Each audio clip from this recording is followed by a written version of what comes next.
Hello and welcome to QuickTipsTo.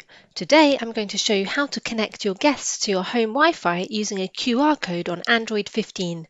This is a convenient way for your friends and family to connect to your home Wi-Fi without having to type in the password. To do this, follow these steps.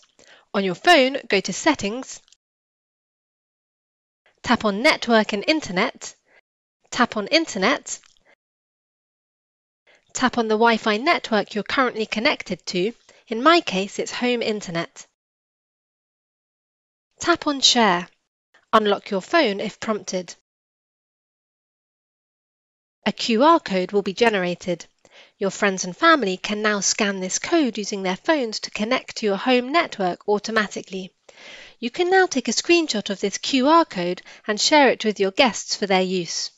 If you have any questions, please leave a comment below the video. With QuickTipsTo, knowledge has no limits.